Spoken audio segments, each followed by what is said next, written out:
Assalamualaikum warahmatullahi wabarakatuh. Bertemu lagi dengan saya Berlian Carlina di YouTube channel saya Berlian Carlina. Seperti yang kalian lihat pada judulnya, kali ini saya akan membahas tentang endorse selebgram yang pernah saya alami, dan saya akan berbagi nih sama teman-teman gimana sih biar dapat endorse cuan atau mendapatkan feedback yang cukup bagus dari endorse dari selebgram. Untuk mengetahui informasi tentang endorse selebgram ini, kalian jangan skip ya video ini, kalian harus tonton sampai habis karena informasi ini sangat berguna bagi kalian yang punya online shop. Sebelum saya bahas bagaimana cara endorse selebgram, terlebih dahulu kalian harus tahu, emang penting ya endorse itu? Emang nggak ada cara lain untuk berjualan tanpa endorse? Jawabannya banyak sebenarnya marketing strategi atau promosi berbayar pada media sosial. Salah satunya itu adalah endorse. Jadi endorse itu bukan merupakan satu-satunya cara untuk kita bisa mempromosikan produk kita di sosial media. Tapi kali ini saya akan membahas tentang bagaimana cara mendapatkan keuntungan dari sebuah endorse gitu ya. Oke, tips yang pertama, kalian harus kenali selebgram dan kalian harus lihat apakah selebgram tersebut sesuai dengan produk yang akan kalian jual. Apa ini? Kenapa ini menjadi sangat penting? Ini akan mempromosikan produk kita pada sosial medianya. Jadi jika produknya tidak sesuai, maka feedbacknya juga tidak akan bagus. Apa sih contohnya? Contohnya nih, kalian jualannya hijab gitu ya, tetapi kemudian kalian endorse-nya pada selebgram yang tidak berhijab atau selebgram laki-laki gitu. Jadi mungkin feedbacknya tidak akan sebesar saat kita endorse kepada selebgram yang berhijab. Produk yang sesuai dengan selebgram ini sangat penting. Atau contoh yang lain, misalkan kalian endorse, kalian mempunyai satu produk, misalkan produk jam tangan begitu ya. Jam tangan ini kan sangat universal, bisa digunakan oleh berhijab, non hijab, ataupun laki-laki ataupun perempuan. Jadi untuk produk-produk universal seperti ini bisa di-endorse kepada selebgram yang laki-laki, perempuan, ataupun yang berhijab atau non hijab gitu. Kemudian tips yang kedua, setelah mengenali selebgram, kalian juga harus tahu follower dari si selebgram, bagaimana kualitas dari sosial medianya si selebgram, karena ini sangat penting untuk mengetahui feedback yang akan kita dapatkan saat endorse si selebgram tersebut. Misalkan nih, ada selebgram A gitu ya. Selebgram A ini followersnya 500.000 di sosial media.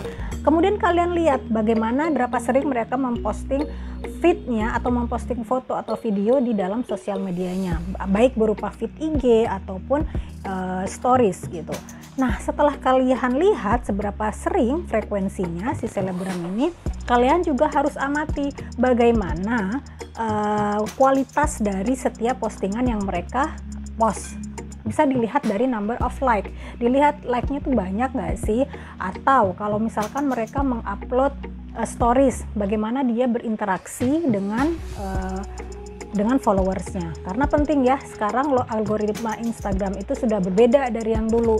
Instagram mau gitu ya dengan follower yang tinggi, atau kita yang mempunyai akun itu harus mempunyai interaksi atau berinteraksi dengan follower-followernya. Nah, ini sangat penting. Semakin si selebgram atau akun yang mempunyai akun yang besar, follower yang besar ini berinteraksi dengan followernya, maka itu engagementnya artinya bagus. Nah, kalian harus lihat di sini. Tadi selebgram A, kemudian ada selebgram B. Dia followernya 800.000, lebih besar dari si selebgram A. Tetapi saat kita lihat postingannya jarang, kemudian like-nya juga tidak banyak begitu, kemudian update stories juga jarang-jarang, seminggu sekali. Nah, ini kalian harus aware nih, tipe-tipe yang seperti ini. Artinya dia tidak terlalu aktif di sosial medianya, walaupun followernya lebih besar dari selebgram yang A tadi gitu. Hal yang terpenting lainnya adalah seberapa sering mereka memposting foto endorsement atau video endorsement di sosial medianya. Kenapa ini menjadi sangat penting? Penting karena kalau frekuensinya terlalu cepat, atau misalkan dalam satu hari si selebgram ini mereka memposting foto pada feednya satu hari 10 foto gitu. atau di endorse story mereka mengupload video atau foto endorse itu dalam satu hari bisa 20 foto endorse. Nah ini kan frequency-nya terlalu besar begitu ya. Jadi market kita ini sekarang sudah sangat pintar. Kalau terlalu sering mengupload foto endorsement atau video endorsement di akun selebgram, maka bisa diindikasikan feedback saat kita mengendorse si akun selebgram ini tidak begitu besar, karena market kita ini kan sudah sangat pintar ya. Mereka itu mengupload karena dibayar gitu. Jadi kalau frekuensinya terlalu cepat atau terlalu banyak, follower mereka bingung mana sih yang mau diikutin gitu, mana sih yang mau dibeli dari produk-produk yang mereka promo. Yang ketiga, apa itu yang ketiga? Yang ketiga yang paling penting adalah budgeting atau biaya endorse dari selebgram. Nah, kalian harus tahu nih kalau endorse selebgram itu range harganya itu sangat besar, mulai dari yang free. Jadi kita hanya mengirimkan produk kita kepada mereka, kemudian mereka akan mengupload materi endorse-nya di akun yang range-nya sampai puluhan juta sekali post. Nah memang itu sangat bergantung dari seberapa besar atau seberapa kuat kita bisa mengalokasikan dana marketing kita atau dana promosi kita sesuaikan dengan bisnis kita gitu. Jadi ini berbalik kembali lagi kepada teman-teman. Jadi kalau misalkan memang targetnya atau biaya marketingnya cukup tinggi, ditargetinnya lebih dari 1 juta begitu ya, kalian cari deh selebgram yang memang range-nya di atas 1 juta tersebut. Kemudian ikuti step yang tadi, step yang pertama dan step yang kedua tadi yang saya sebutkan sebelumnya. Nah, tapi apakah harga itu akan menjamin bahwa feedback dari postingan si selebgram ini akan mendapatkan cuan gitu buat si online shop? Itu bukan jaminan. Jadi harga itu adalah harga endorse dari selebgram itu bukan jaminan kita mendapatkan feedback yang lebih bagus dari harga yang lebih murah. Kembali lagi ke tips pertama dan tips yang kedua tadi ya. Yang keempat ini, kalian harus tahu atau memiliki informasi tentang testimoni dari selebgram ini. Bagaimana testimoni online shop saat mereka endorse si selebgram tersebut. Apakah testimoninya itu bagus, mendapatkan orderan yang cukup banyak, atau mendapatkan follower yang begitu banyak sehingga tertutup biaya endorse tadi. Saya lalu cari tahunya, saya DM tuh satu-satu online shop yang sudah endorse si selebgram A. Saya tanya, Kak, bagaimana feedback endorse Kak ini? Kak, berapa follower yang didapat, atau balik modal nggak Kak gitu. Nah kalian tanya aja, saat kita mengendorse selebgram yang sama, belum tentu feedback yang kita dapatkan itu juga sama dengan online shop yang lain. Kenapa? Karena produk yang kita jual kan nggak sama dengan si online shop yang tadi ya, atau kompetitor kita. Dari produk saja sudah beda. Kalau produknya sudah beda, artinya fotonya juga nanti akan beda yang akan diupload oleh si selebgram. Yang kedua, kenapa bisa tidak sama? Waktu post. Nah, waktu post ini sangat penting gitu. Apakah mereka postnya di prime time atau malah saat orang tidur jam 12 malam begitu. Mengendorse selebgram yang sama bukan berarti jaminan kita akan mendapatkan feedback yang sama dengan online shop yang sudah mengendorse si selebgram tersebut ya. Maka saya bisa katakan bahwa feedback dari endorse selebgram itu adalah 50%, 50%, 50-50 gitu. Kadang kita bisa dapat feedback yang bagus, tapi malah sebaliknya, kita tidak dapat feedback yang diharapkan. Saya punya satu pengalaman gitu ya, karena online shop saya itu ini, kalian bisa lihat ada 2 online shop saya, followernya juga lumayan gitu.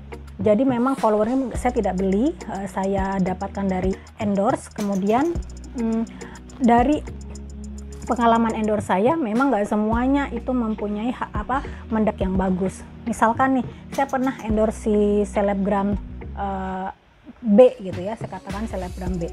Wah, feedbacknya luar biasa. Saat itu saya mendapatkan follower 8.000, belum lagi orderan. Orderannya orderannya cukup banyak sampai saya kewalahan. Range harganya saat itu adalah 1,5 juta, tetapi feedbacknya sangat luar biasa, sampai viral nih foto yang dia post. Kemudian karena saya anggap ini, wah bagus nih si selebgram B nih, saya mau endorse lagi deh dengan produk yang berbeda.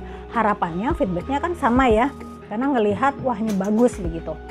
Tapi saat saya endorse barang kedua ke selebgram B ini, tara, dan feedbacknya berbeda gitu. Jadi feedbacknya nggak sama kayak yang pertama, karena saya sadar, oh iya ya ternyata produk yang berbeda itu bukan selalu sama feedbacknya gitu, bukan selalu orderannya sama, dapat followernya sama gitu, karena kan kembali lagi fotonya juga beda, produk yang digunakan juga beda gitu. Maka saya bisa katakan endorse selebgram itu sebenarnya sangat risky.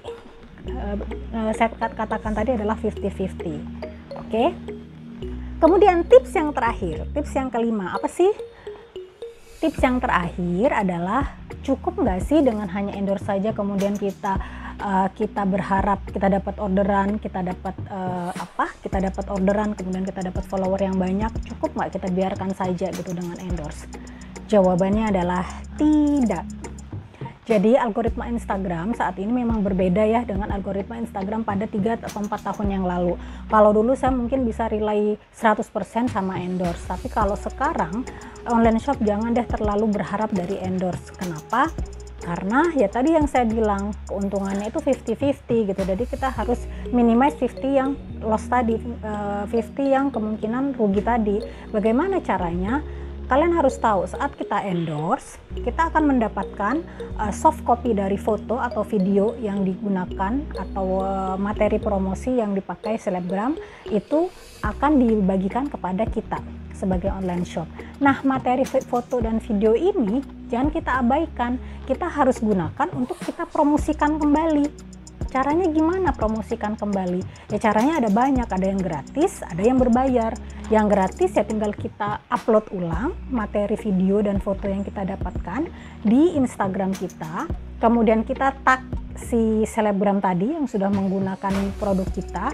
Nah biasanya nih like-nya atau responnya ini lebih besar dari postingan foto-foto yang lainnya Nah, dengan mendapatkan respon yang besar, harapannya juga mendapatkan orderan yang juga besar. Itu adalah cara yang pertama, yang gratis. Kemudian cara yang kedua, yang berbayar. Bagaimana kita bisa menggunakan soft copy dari selebgram ini untuk kita bisa promosikan kembali dengan berbayar. Gimana yang berbayar? Kita bisa menggunakan FB Ads atau IG Ads. Jadi sponsor resmi dari Instagram. Gimana caranya? Kita harus yang pertama saat kita mau mempromosikan materi dari foto atau video yang kita gunakan, kita harus jadikan akun kita adalah akun public, jangan di private gitu ya. Nah nanti baru deh kita promosiin melalui FB Ads atau IG Ads. Kenapa ini sangat penting? Karena brand tersebut menggunakan produk kita, kemudian kita promosikan kembali secara berbayar, feedbacknya ini akan luar biasa. Market akan trust, akan percaya dengan kita karena produk sudah digunakan oleh influencer tadi. Jadi kalau mereka sudah percaya, maka mereka akan tergerak untuk mencoba membeli gitu. Wah bagus ya dipakai si artis ini, si baju ini, atau wah si artis ini bisa langsing loh dengan menggunakan produk dari si online shop B, aku mau coba ah. Nah mereka percaya. Nah karena mereka percaya, mereka akan mencoba untuk membeli produknya. Coba deh kali aja aku juga sama si seleb tadi, akan cantik, akan langsing dengan menggunakan produk yang dijual oleh online shop tersebut. Jadi kalau sudah 5 tips ini kalian gunakan, saya yakin kalian akan mendapatkan cuan dari endorse selebgram ya. Untuk video selanjutnya masih akan membahas tentang marketing, tentang media promosi berbayar di sosial media. Kalau kalian punya pertanyaan, bisa kalian komen ya di bawah untuk saya jadikan sebagai materi video yang akan saya bahas selanjutnya. Terima kasih, jangan lupa like, komen, dan subscribe. Wassalamualaikum warahmatullahi wabarakatuh.